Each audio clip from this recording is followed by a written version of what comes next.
That's so cool. Oh, right here. It's one of my jams. Does that make you want to sing Bohemian Rhapsody right now? Absolutely. Is this the real life? Is this just fantasy? Okay, I'm not a very good harmonizer. And copyright. And copyright strike.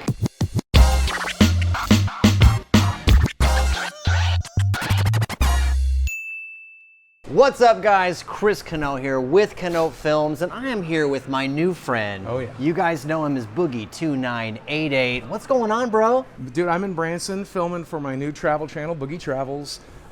Checked out the car museum and Silver Dollar City and all the great stuff that Branson has to offer. I've been here once a year for the last 4 or 5 years.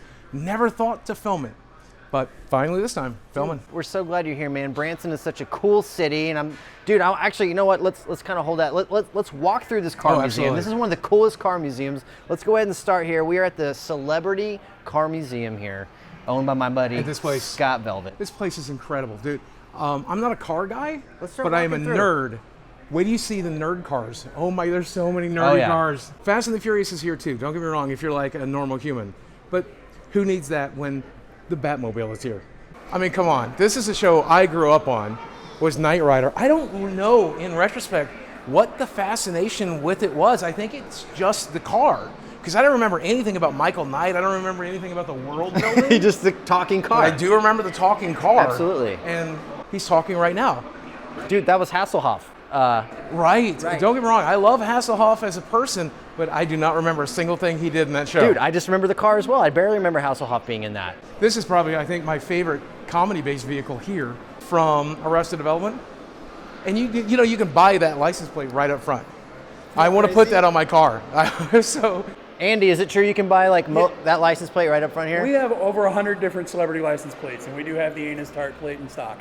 Dude, that's awesome. Dude, drop your channel real quick. This is my boy Andy right you here. can check out my channel on AndyCooksFood. This is my jam right here, man. I'm Mr. 80s right here. You guys know me as Mr. 80s Nostalgia. Dude, Miami Vice right here, dude. Dude, that's Love some that. old school, right? Don Johnson. Hey, where'd you get those wax museum figures at, Andy? What? Those wax figures. Where'd They you guys? came with the car when we bought it from No the previous shit. museum. Yeah. That's But awesome. I did not do this yesterday. Oh. I did not do Rajah Tells It All. Do you know why you didn't do it? Why? Because it's not Zoltar. who carries 25 cents on them these days? I know, it's 2019. I Did know. you say because it's not Zoltar? No, because it's not a Zoltar. Exactly. Why is there not a Zoltar in here? I have now, my first travel video, I came across a Zoltar machine, did not have $1, so I didn't do it, and my audience lost their mind. Like, you have to put $1 in Zoltar. So now, every time I see a Zoltar machine, I've got a wad of ones. Stripper money is what I call it. I keep my stripper money. Yeah, make it rain for Zoltar. We learned about this car yesterday. This is really fascinating. This isn't my video, but this is from Honey, I Blew Up the Kids. But I don't know if the people at home would be interested to know. There's no motor or no seats. Love the Jurassic Park cars. They're always classic. I gotta say, I do like the new movies quite a bit. I was really surprised by that. I expected to hate them. But no, Chris Pratt. There's something about Chris Pratt. I know, he's good, man. I miss fat Chris Pratt. As a fat guy, I'm allowed to say that. But I loved him as in Parks and Rec as Andy Dwyer.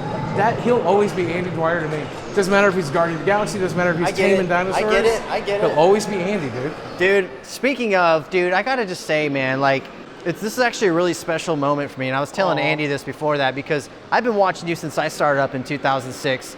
And just watching, it's not even just watching you grow, because I'm always proud of all my YouTubers. Well, I'm hoping you're watching me shrink. And I am. But dude, you are so inspirational, and you helped me get through because I suffered and still continue to a little bit with mental health and anxiety. And I've actually beat it, man. I'm actually going to do a vlog here soon on like ways how I actually beat that like 3 years ago. But after last night's plane ride, I'm a little scared that kind of reset my switch. Right. Yeah, that would have done that to me too. I'll make a vlog about that soon as well. But dude, you're so inspirational, and I'm really excited for this moment, man. But at the same time, dude, like when we were eating lunch and stuff, it's like we're all just people, dude. We're all just doing our thing. That's what it comes down to, right? Like, it is.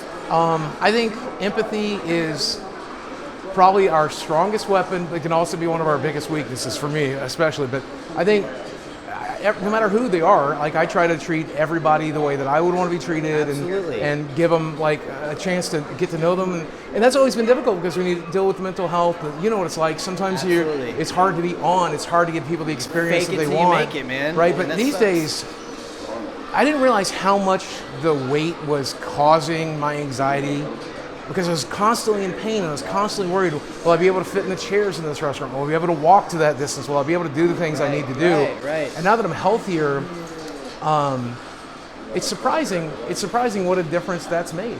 Yep. So I feel a lot better, and I still get really anxious, and we still fight depression and stuff like that. But I think it's a creative thing, dude. Because like I said, every creative person I've known, most YouTubers I know, I have a friend going through right now, and it's almost like, oh no, I hate that so much for you. And I think there might be like a connection. But forget me, look at what all you've done.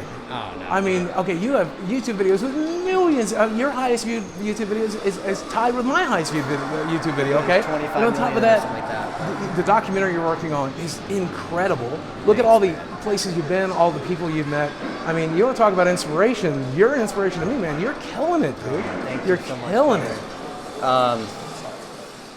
Just doing what I'm supposed to do, man. Just like you're doing what you're supposed to do, man. We just make content and for the people, and it's passion, you know? And it's the best job in the world, right? Absolutely. Like, there's nothing like, I was telling him in the car earlier, there's nothing like being able to vacation for a living or entertain people for a living, or, I'm like, it's nerve-wracking. You never know when the ice is going to break underneath you, right? Yep. I got canceled 3 times so far, and honestly, I'm still here, so don't worry. It's not that bad getting canceled, honestly. But I know I'm one of the luckiest people in the world to get to entertain people and to get to create videos and now travel for part of my living. Oh, it's awesome, isn't it? Right. Yeah. To be here. Absolutely. And to get to share that experience with other people. And dude, again, like, you're so inspirational. You look fantastic, dude. Thanks. I was told that I look smaller in real life than I do on camera, so I hope that's the case. In my case, the camera adds 100 pounds. Well, you look great. Well, thanks, You've man. been such an inspiration to me, man. You pulled me through some really difficult times when I was going through the shit. I'm glad. And because it's, when you know you're not alone going through it, man, that makes the world a difference, dude. I agree, and that's why I'm so open about it. That's why I share it. You have to be. At least neither of us ended up in the back of one of these. Right? Right? Like you almost did last night. Oh my God. If there had been enough of you left to put in one. I was on the scariest plane ride of my life last night. I'll make a video about that. I'm just glad to be on the ground. Now, do you get people, dude, recently, like, that maybe since the weight loss and stuff, that don't recognize you as much? It happened just in the restaurant a few minutes ago. The guy's like, I thought that might be you. The voice sounded familiar, but you look so different. Does that mess with you a little bit with like oh man, like, is this a good? I mean, obviously it's a good thing because of health reasons and everything. You have. But it was really damaging to the career because I think I talked to somebody at YouTube recently, and I was talking about like numbers of unsubscriptions on my main channel. And he's like, look, we'll push you out to old burnout subscribers, and then they'll get your video on the feed. They're like, who is this guy? They're expecting the 600-pound Francis character, right? And now here's you talking about video games or health or mental health or something like that. They don't know what to do with it. And he's like, we've seen that feedback over and over and over again. You'll see it in your comment sections, and that's only a small portion of what I've done to like put my foot in my mouth over the years. But that said, it is part of it. Yeah. I think a lot of people have really disliked the new teeth because they do look fairly artificial. Dude, they look great, man. I think so too. But that was the thing. I didn't replace my teeth for vanity issues. I never cared what I look like. Does it look like I shaved this morning? Does it look like I even like did my hair? I didn't. I like it, man. I rolled out of bed. I don't care what I look like. Right. What I cared about is that I had 17 teeth left that I'd let rotten out after 20 years of drinking Mountain Dew every day, and 14 were infected. I was worried about my health. I was worried about just staying alive. Yeah. If some people think it looks better, that's great. I'm just not in pain anymore, and it's no longer a health risk. That's all I care about. I saw your video about what was it? The Insta Smile. Insta Smile, actually, and I was like, I would kill for your teeth. Sponsorship. Such good teeth. Sponsorship. Yeah. No, I actually am very grateful for Insta Smile, man. They're really cool, dude.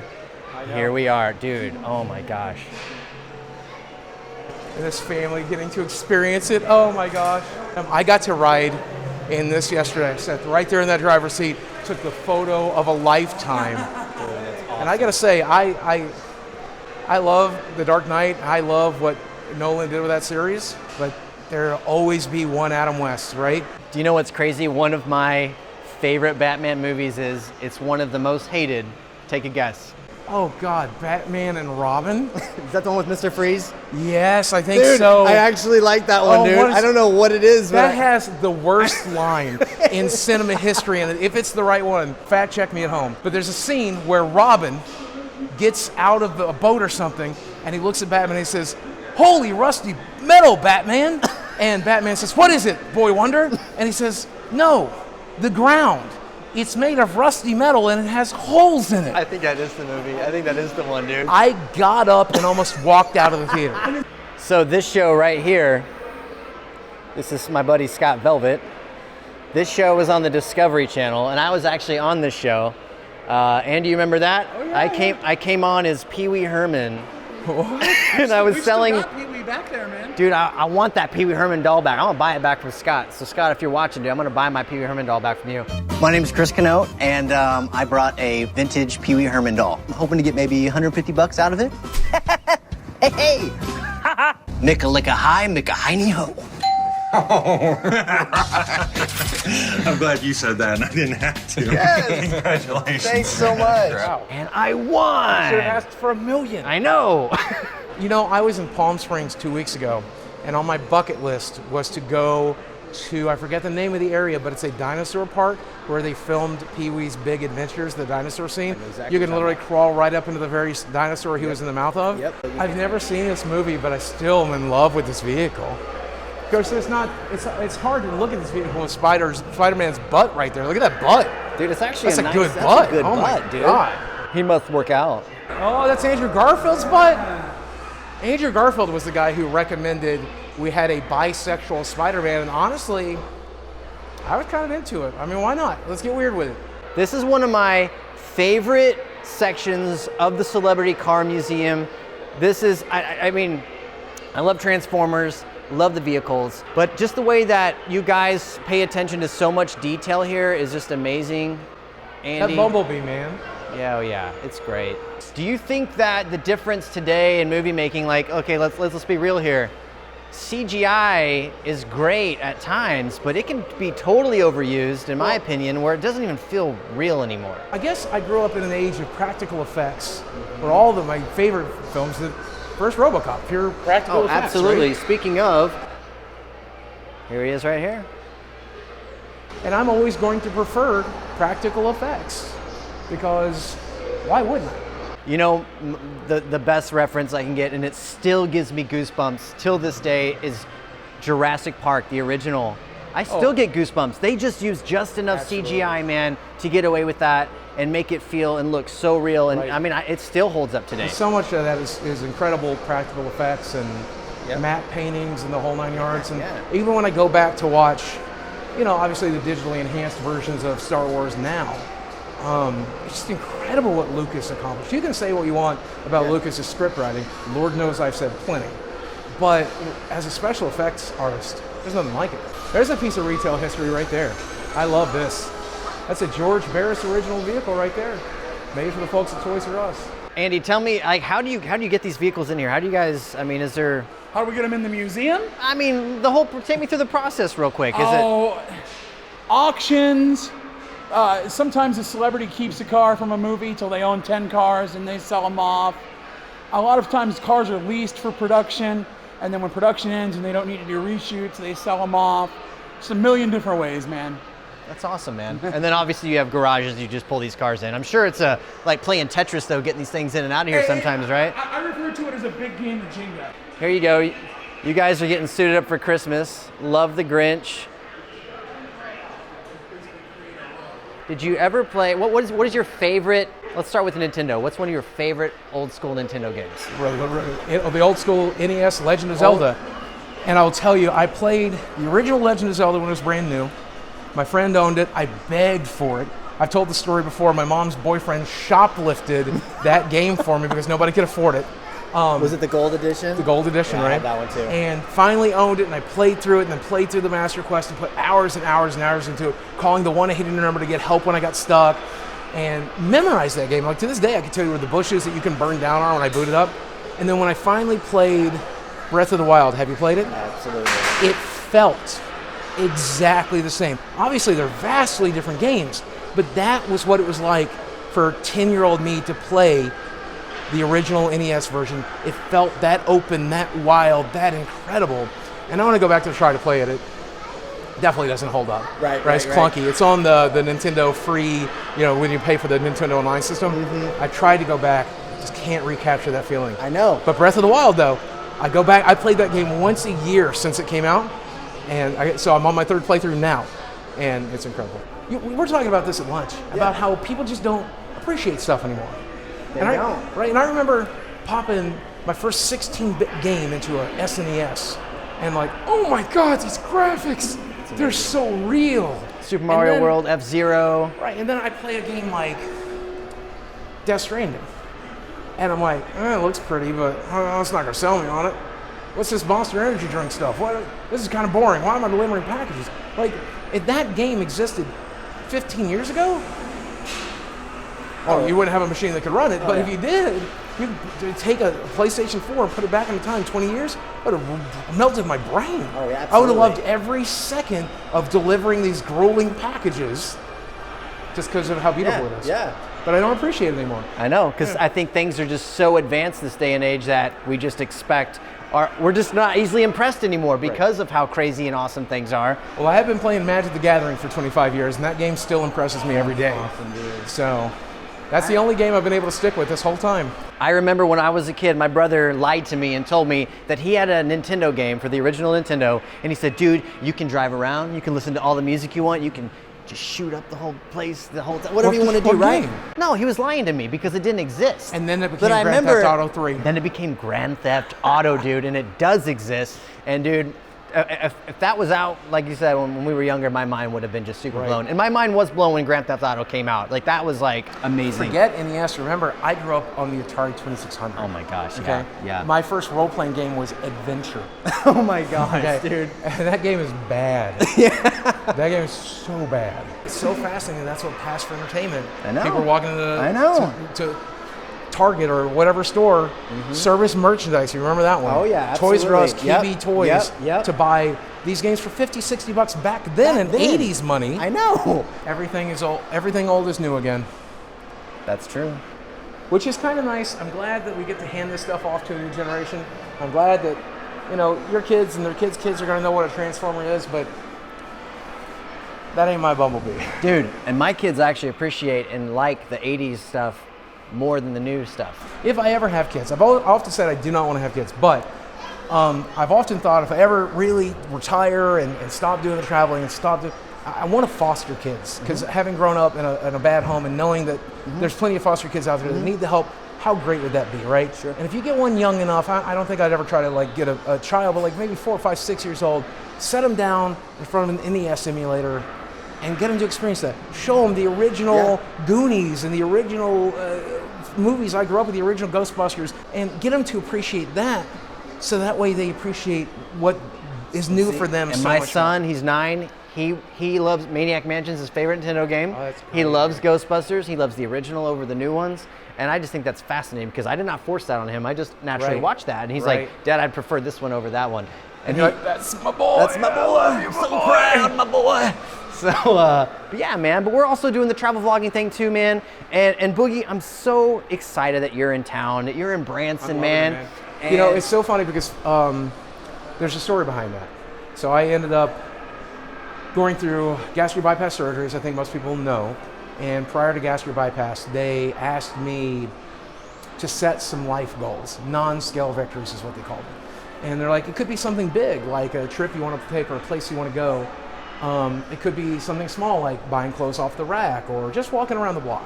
But we want to set 5, 10, 15, as many life goals as you can that are non-scale victories, because the scale won't matter. Your quality of life is what matters. And I did the exercise, and one of the things I said, I wanted to go back to Gatlinburg for the first time since I was 18, 20.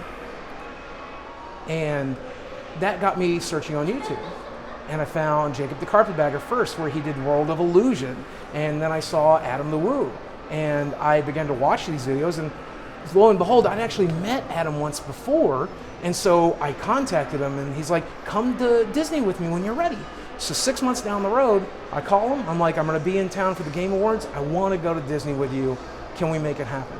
And we rode every ride, bucket list item. And from that moment, I was like, when I grow up, I wanna be Adam the Woo, I wanna be Jacob the Carpetbagger, or Tim or Justin, I wanna do what they do, and maybe I'll get lucky enough to do it. And you know, I don't think my YouTube, the new channel I'm making, is ever going to be profitable. I think I'll always spend more making the content, but who cares?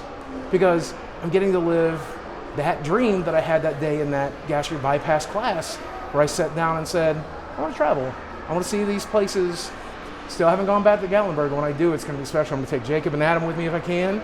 I'll take you guys. Let's go. Dude, right now. I just got back from Gatlinburg, and I will tell you, man, it feels like you're in like little Germany or something like that, dude. It's so beautiful. It man. is. I love those mountains. There's nothing like it. There's nothing I like just saw the Palm Springs Mountains, did the Palm Springs Tram, and I loved them, but it just makes me miss the Smokies. Just got to get back to the Smokies, man.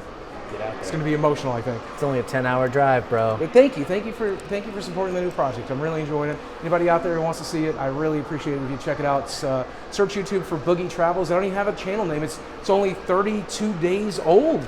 Well, guys, there you have it. Boogie right there. This is an awesome moment. We've got Andy here. Dude, Andy, thank you so much for letting me know Boogie was going to be in town problem. and introducing us, dude, in real life. And That's what YouTube's all about, connecting people. That's right, man. If I've learned anything. And if you are a travel blogger, by the way, hit this man up.